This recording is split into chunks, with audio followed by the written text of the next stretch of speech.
Good. Fear is necessary for this. Hello, everyone. The couple of people who've decided to show up and watch. We're a little delayed. We are missing a couple of actors at the moment, and hopefully they show up. But if they don't, then we'll run minus or sans some people, and their characters will get hit by meteors, and it will be hilarious.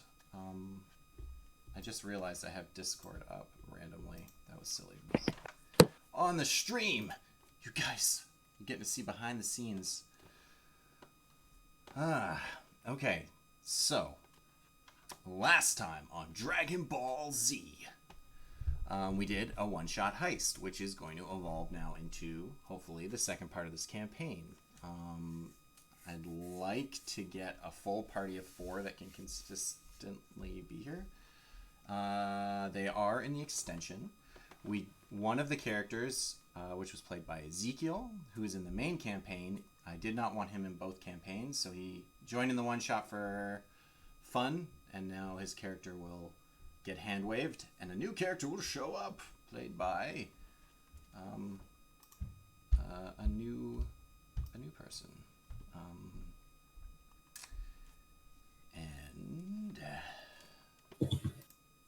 This is the city of Ironfell, which, if anyone has followed the main campaign, is the capital city of the non-elf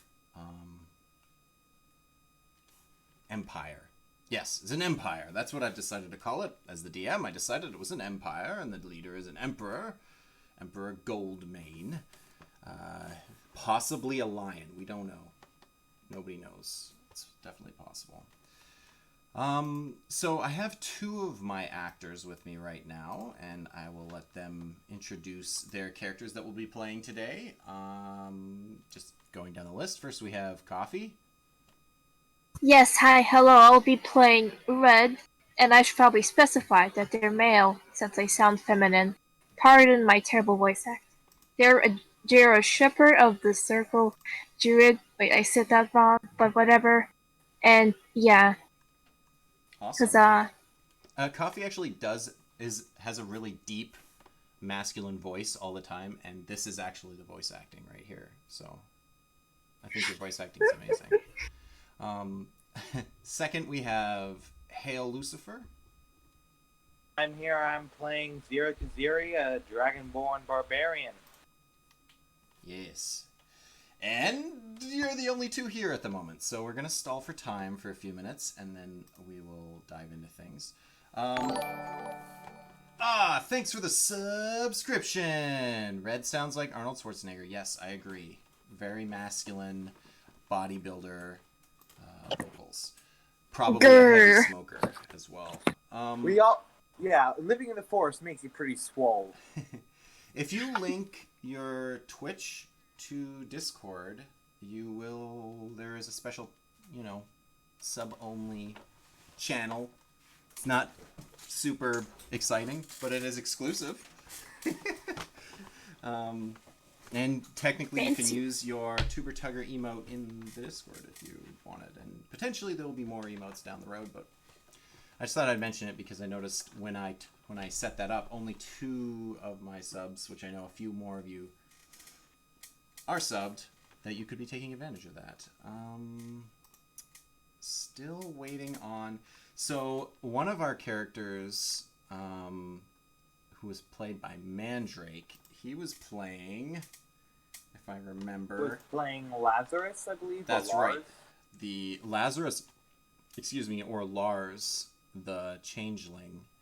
And I have a feeling he is not going to show up or will be very late. Just out of habit. Problem with him living in Brooklyn. Yeah, he lives in the UK, so it's the middle, and he's probably asleep. Is probably what happened. Yes, Grimforge is here. Hello. Sorry about the wait. Yeah, no problem. We get to stall a little. So if you would like to introduce your character, Grimforge. Sure. My character's name is Whisper. He is a Kenku. He stands at about 5 feet tall, slender. He wears some dark leather armor underneath a muddied green and black cloak, 2 short swords at his side, and a quiver and bow on his back. Sweet. Just to catch you up, I did let the other two also do that. I like to do that at the beginning of the stream. I'll let everybody just say hi real quick and explain to any viewers what character they're playing. So I didn't mean to just throw you in there. No, I apologize that's if fine. This is the first You're time live. I've heard you speak, so welcome. Yeah, thank you. Welcome. So I think it's gonna be a 3-man crew because unless our 4th randomly shows up, but I have a strong suspicion that this might be what we're playing as. Also, it should be noted that you guys are in Ironfell, not the 10th district. I used the Ravnica map because I drew a lot of inspiration from this map, but this is not actually what Ironfell looks like. It just kind of gives you some flavor as we theater the mind stuff as we go along. I do know what the map of it looks like. I have a rough sketch somewhere that I am not going to show on stream because my artistic skills are very suboptimal. But Lies. I can't You're showing. You're refusing to show your mastery. I just don't want people to feel Adequate. bad about themselves, really. Wow, he's a successful, super, like, uber successful streamer and an amazing artist. A master Wow. artist. Wow. We just can't compete with that. I may Exactly. I may be mediocre at both, but that's okay. That's okay. You get what you pay for. You get what you get. You don't pay for this. Yeah, you don't. You could. So it's a steal. You could pay for it if you wanted. Yeah, I'll pay for you with those little Thai currencies I get by watching the stream. Okay, so to catch us up and to kind of bring in the flavor of losing some characters and gaining some characters, the heist that we saw last week was actually done 2 weeks ago. And so in those 2 weeks, some time has gone by. You guys received your rewards split evenly 4 ways. And then in that 2 weeks' time, some of you celebrated, some of you, spent some of that money on personal indulgences. And you even found this Kenku, Whisper, and hired him into your crew, and you had to pay him a little bit. So I'm gonna give him the same starting lump gold, which doesn't exactly math out, but maybe he had some already or did something in those 2 weeks to earn the remainder. But we're gonna just kind of bounce it out, and everyone gets 600 gold out of the. Holy crap!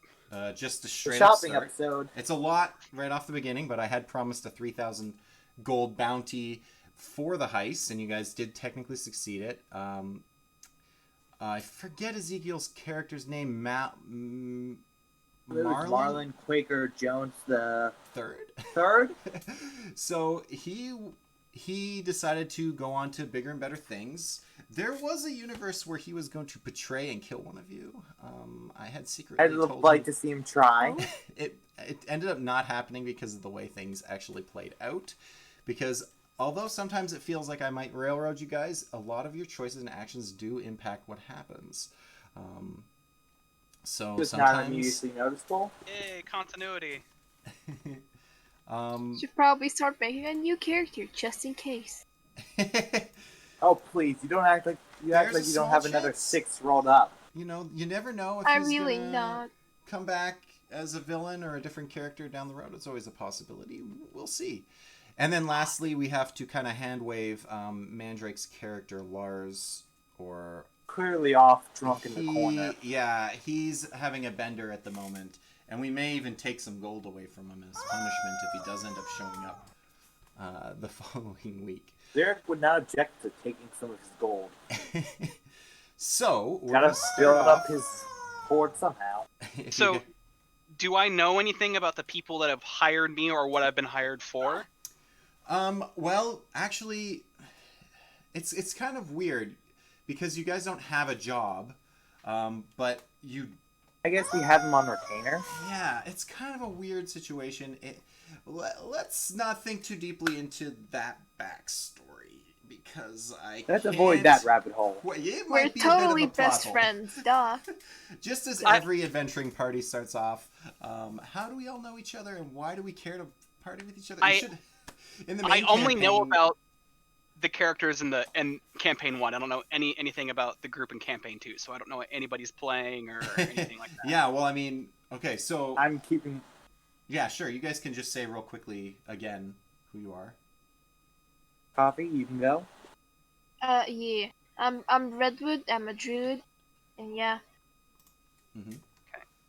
In the previous male. episode, she tried to do a performance and ended up falling all over, and it was fun. And then they made a friend with a mouse, and Mandrake has that mouse. So I have that mouse. oh, you have it? Oh, okay. Yes, I'm one of the only people who can talk to mice. Whoa, I think the druid can as well, but That's why I said only people. There's two of us. Yeah, so 2/3. Yeah. Yeah, I'm Zira Kaziri, a dragonborn barbarian totem, so that's why I can speak with animals. And I have my pet. And I have my pet mouse, Quibbles. Quibbles, yes. I named him Quibbles, and then you liked that, and you kept him, and now the DM has to... I now have my spy. Consequences. So yeah, Quibbles. I mean, technically you have to, like, cast the spell every, like, hour or whatever, but for some reason, because of the cheese that you fed him, that Redwood fed... I bought. Yes. So he's sticking around for some reason, you know? And you guys will still probably have to cast... Is it Animal Friendship? Or is it just a passive feature? Cast Speak with Animals, which takes 10 minutes to cast, Okay. and then Beast Sense for another 10 minutes to get everything working on my end. Okay. So, I mean, for some reason, he still hangs out with you guys just as a general, like, just chills in your pockets. So, you guys did have a contact with Mr. X in the last heist. But since then, since the success of your mission, he has cut all ties with you guys, and when you return to his apartment, it has been cleaned out. It's just an empty room now. You go in... Any furniture? No. It's just walls, that's it. And it was lavishly decored, and now it's just like concrete or brick or whatever. So Well, I don't get to loot his place, though. I will just kind of give you the basic explanation of Ironfell, which is exciting for the Campaign 1 people as well, because they've heard of Ironfell, but they don't know its makeup.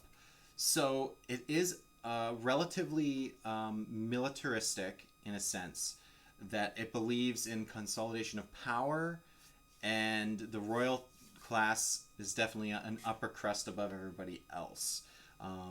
That's kind of been hinted at throughout the first bit of the campaign. Now, Ironfell is broken up into districts, and this is where I kind of wish that I had brought my little map with me, but that's okay, because I have notes as well. There are... let's just say there's an east and a west side, for the most part. This will help you visualize and kind of group things. On the left or west side, there are the lesser districts, if you will, and then on the other side is where the richer districts are. So in the poorer half on the left or western side, we have it's broken into 3 different districts. If you can go from top to bottom, the top is, or actually I'm going to go from bottom to top because you'll see in a second. So the bottom of Ironfell actually hits the coast of the continent. So the bottom district on that side is the harbor district, which is where all the supplies come in. There's a lot of industry there, a lot of they're not that that bad off. They do well because they have connection to trade. Then above that is the artisans district, which is where a lot of things are made. There's a lot of factories and advanced makers of things, that kind of stuff. And they also don't do too poorly either. And because they're so close to the harbor district, they can easily get supplies sent to them. Then, if you can imagine, there's a large road or passageway, however you want to call it, called the Crown Promenade, that leads through into the city, that kind of separates into the top third, which is actually an unnamed district just known as District 3. and it is the slums of Ironfell, and is where a lot of criminal activity comes from because it is farthest away from the resources and not part of the rich half of town.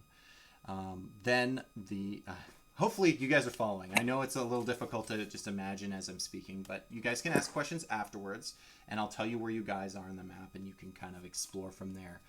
Basically, you'll just remember one nugget, and you'll be like, oh, that sounded interesting. Yes, I will remember that one thing, and that's what we're going to do. So on the rich side, you have the two pillars or arms that the city believes in. You have a district, which is the banking district, because they believe in wealth, and you have the military district, which is where they do a lot of their training and royal military forces. And then there's a third district that's in between them, which is the royal district, which is actually has an extra wall, it's a tier higher, and is where the upper echelon spend their time and rarely work because they are just the most rich and powerful of the city, of the empire. And so where the robbery took place, well, the party took place where last the time. masquerade took place, yes, you And managed where to I get robbed in the there. building. So yeah, so where you guys are now, 10 blocks away, is outside of that in the artisans district. So you're kind of in the very center of town. Now, one last thing I want to mention to you guys, because this may come up as well, is that, because why not have more stuff? The entire city has an underground, it's called the Underworks, and it's filled with more people living down there, and a lot of the magical stuff, experiments, dwarven manufacturing, that kind of thing, all live in the Underworks. And the Underworks is much easier. It's only split east to west. And the eastern half, which would be coinciding with the rich half of town, is again the rich half of the Underworks. And so the east half is very patriotic. They believe in the two pillars, which is wealth and power. This is where a lot of magic and technology for the city is created. And it has some dwarves, but it's mostly humans in this area. And they use magic automations to power a lot of what they're doing. On the other side, the poorer half of the Underworks, again, heavy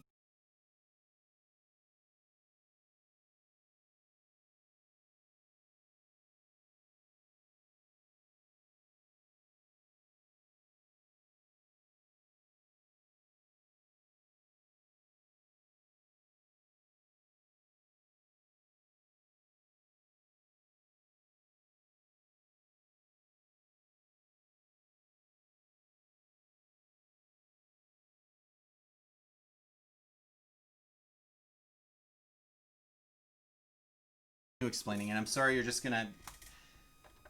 Hello, welcome back. I'm sorry for that. There was a small techno blip, whatever you want to call that. A small problem with the stream, but now we are back, and I will continue to explain the situation. Also, our fourth member has arrived. Mandrake, if you would like to quickly introduce yourself. Hello, hello, hello. Hopefully I won't be showing up late very often. And you are playing... I am playing. My internet doesn't want to comply. Apart from that, I'm also playing Lars, a changeling sorcerer. Awesome. Excellent. Okay. So we were going to have you just be drunk on your ass the whole episode, but you will be in with everybody, which is awesome. Also, because of the heist, just as everybody else, you have 600 gold at your disposal, so you can add that to your inventory. Yeah, you were somehow...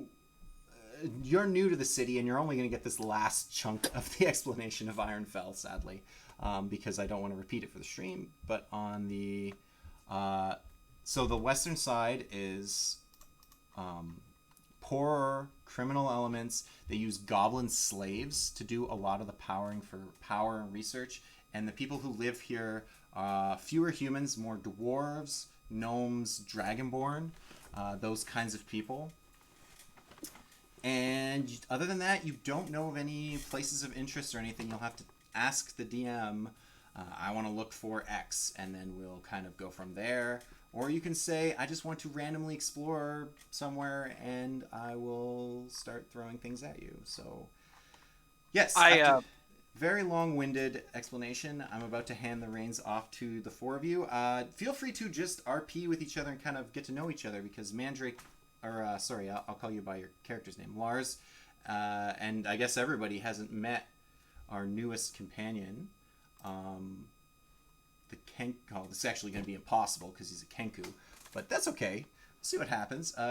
Grimforge playing Whisper, and I'll leave it to you guys for a second. Assume, like, since we're in a city, the Kenku would have a lot of words to work with, given all the chatter. That's true. Yes. For the most part, unless I'm hearing interesting things, to make banter, conversation, or jokes at the expense of unknowing citizens, I will write down on paper notes and things that I'm trying to communicate. Birds can write. Yeah, I can understand and write a few different languages, but I can only speak what I've heard and mimic it. I put my tie on upside down, and it was easier to retie it than to take my headset off again. So that's what I'm doing. Oh no, the silver tie is unlucky, I've heard. Yes, you are all immediately attacked by 6 trolls. Then I'll just expend another 4 tie changes. Because I have that many. Fair enough. Normally I try not to use those, or honor those rewards during these streams, but now that I'm actually solely doing the D&D streams, for the most part, they're the vast majority of what I... What? What is Discord doing?